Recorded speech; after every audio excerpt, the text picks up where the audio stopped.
Good afternoon students. देखिए next topic है method of separation of variables. ठीक है, ये यूज़ किसके लिए करते हैं हम, क्या बोला इसने, the Hamilton Jacobi theory offers method by which the canonical equation can be solved by reducing the dynamical problem to that of finding the solution to partial differential equation. Jacobi's theorem, Jacobi's Hamilton Jacobi's theorem आपने पढ़ी थी। ठीक है, उससे हम क्या करते थे, जो हमारे पास कैनोनिकल इक्वेशन होती थी उसको हम सॉल्व करते थे, है ना, उसको पार्शियल डिफरेंशियल इक्वेशन में कन्वर्ट करके उसका सॉल्यूशन फाइंड आउट कर लेते थे। ये बात मैं आपको पीछे बता चुकी हूँ। अब देखिए इसने क्या कहा है, unfortunately there is no general technique for construction of complete solution to partial differential equation. देखिए जो हैमिल्टन जैकोबीज इक्वेशन हमारे पास आई थी वो क्या आई थी, ये थी curl S by curl T plus H equal to zero. तो जो पार्शियल डिफरेंशियल इक्वेशन है ये कह रहे हैं इसको सोल्व करना मतलब बहुत ही मुश्किल है, इसका सॉल्यूशन निकालना। ठीक है, कोई जनरल टेक्निक नहीं है इसके सॉल्यूशन कंप्लीट सॉल्यूशन निकालने के लिए इस पार्शियल डिफरेंशियल इक्वेशन का। तो उसके लिए जो सबसे मोस्ट प्रैक्टिकल मेथड है which works for certain class of differential equation, वो क्या है, method of separation of variable. तो method of separation of variable किसके लिए यूज़ करते हैं हम, जो हमारे पास हैमिल्टन जैकोबीज इक्वेशन थी उसका कंप्लीट सॉल्यूशन फाइंड आउट करने के लिए यूज़ करते हैं। ठीक है, अब पहले मैं आपको ये बताती हूँ सेपरेशन ऑफ वेरिएबल्स क्या होता है, इसकी डेफिनेशन क्या है। कोई वेरिएबल क्यू आई है उसको सेपरेबल कब बोलेंगे हम हैमिल्टन जैकोबीज इक्वेशन में, if the principal function S can be written as sum of two terms. अगर हम जो प्रिंसिपल फंक्शन यानी कि जो पीछे जनरेटिंग फंक्शन एस आया था इक्वेशन के अंदर, जो curl S by curl T में जो एस फंक्शन है उसको हम कैसे लिख सकें, दो टर्म्स का सम लिख सकें जिसमें से एक तो डिपेंड करे क्यू आई पर और दूसरी इंडिपेंडेंट हो क्यू आई से। ठीक है, फॉर एग्जांपल जैसे यहाँ पर मैं बात करूँ कि Q1 सेपरेबल कब होगा, जब दो टर्म आ जाए। ठीक है, उन दो टर्म्स में एक टर्म तो Q1 पर डिपेंड कर रही है और दूसरी डिपेंड नहीं कर रही। ठीक है, तो हम कहेंगे Q1 क्या है, सेपरेबल है। आई बात समझ में। तो इसने यही बोला यहाँ पर S1 depend only on Q1 and S2 doesn't depend on Q1, तो Q1 क्या है, एक सेपरेबल वेरिएबल है।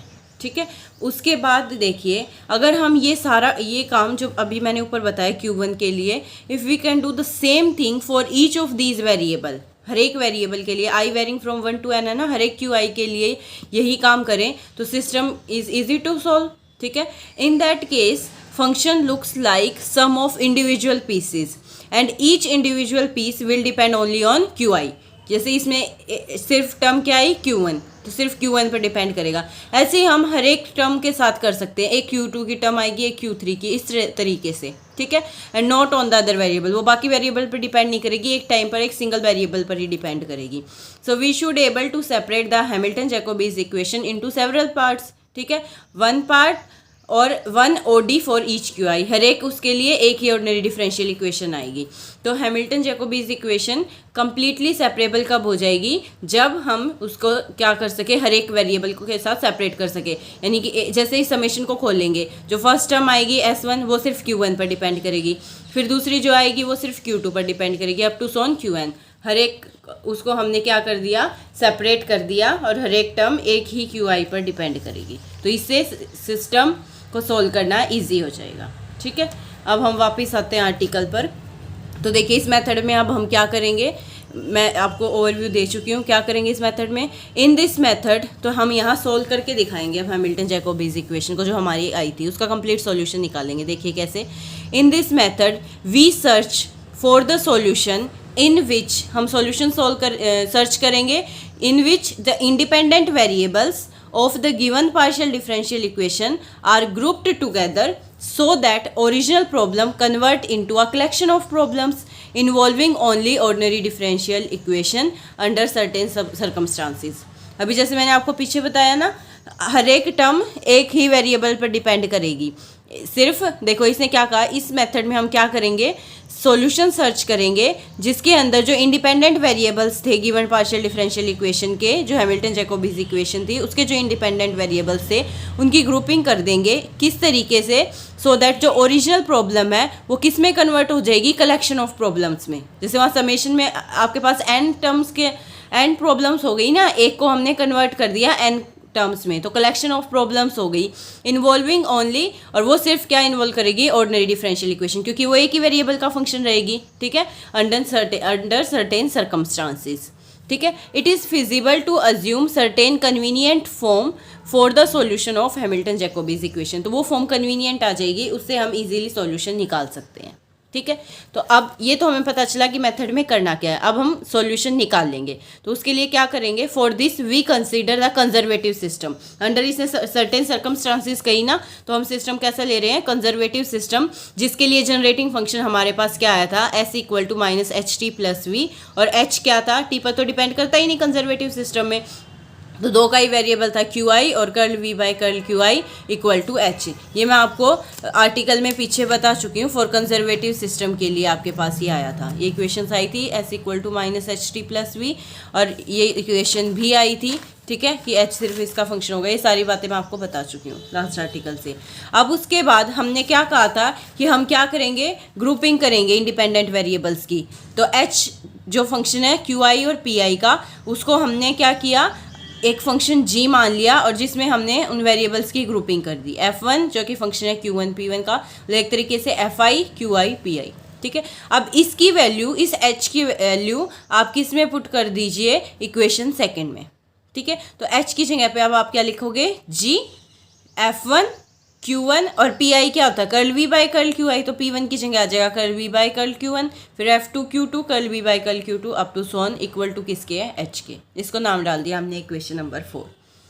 Hair the variables in the expression for the function h are repeated as, क्या हो रहा है कि Pi किसके इक्वल आ रहा है, curl V by curl QI के, ठीक है।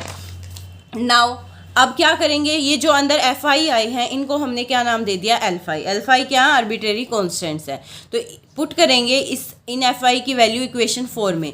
तो जी जो इनका फंक्शन आया था उनकी जगह रख दिया, जैसे F1 की जगह क्या रख दिया, अल्फा 1, F2 की जगह alpha 2 up to so on alpha n, और किसके इक्वल आया होता, H के इक्वल, इक्वेशन 4 से, ठीक है। Now from 6 we find that curl V by curl QI किसके इक्वल है, FI QI अल्फाई के। क्यों है, क्योंकि 6th इक्वेशन से देखिए, आप curl V by curl QI की अगर यहाँ से वैल्यू निकालेंगे तो वो किसका फंक्शन बचेगी, बाकी वेरिएबल्स का, यानी कि QI और अल्फाई की टर्म में आएगा, कोई फंक्शन ही आएगा, उसको हमने कैपिटल FI नाम दे दिया। तो 6th इक्वेशन से curl V by curl QI की वैल्यू निकाल ली in terms of QI and alpha I, ठीक है। अब V की वैल्यू चाहिए तो इसको इंटीग्रेट करोगे किसके रिस्पेक्ट में, QI के रिस्पेक्ट में, तो V इक्वल टू I पर समेशन लगाया, इंटीग्रेशन करेंगे QI के रिस्पेक्ट में, ठीक है। Put value of 7 and 9 in equation 1। Equation 1 में देखिए s निकालना था ना हमें, और s किसके इक्वल था, minus H T plus V के, तो इस स्मॉल h की और v की वैल्यू यहाँ पर पुट कर दीजिए। तो s में हमने h की वैल्यू और v की वैल्यू पुट कर दी, ठीक है। तो it defines complete integral of reduced Hamilton Jacobi's equation for a conservative system. क्यों, देखो दो टर्म, अब s हमने क्या दिखा दिया, दो टर्म्स का सम दिखा दिया, ठीक है। इसमें हमारे पास क्या हो रहा है, एक टर्म तो वेरिएबल से इंडिपेंडेंट है और एक वेरिएबल डिपेंड कर रही है, और उसको भी हमने सेपरेट कर लिया। एक बार इंटीग्रेशन सिर्फ Q1 के रिस्पेक्ट में होगा और फंक्शन भी सिर्फ Q1 का होगा, फिर इसी तरीके से Q2 के रिस्पेक्ट में, तो इसको सॉल्व करना इजी हो जाएगा। तो इससे हम कंप्लीट इंटीग्रल निकाल सकते हैं हैमिल्टन जैकोबीज इक्वेशन का। हैमिल्टन जैकोबीज इक्वेशन क्या थी, curl S by curl T की टर्म में थी ना, तो वहाँ से इंटीग्रेशन जब सॉल्यूशन निकालोगे तो S की ही वैल्यू आएगी, तो उसका कंप्लीट इंटीग्रल निकालने का मतलब है कि कंजर्वेटिव सिस्टम के लिए हम किसकी वैल्यू निकाल रहे हैं, S की वैल्यू निकाल रहे हैं। तो ये हमने S की वैल्यू किससे निकाल दी, by method of separation of variable.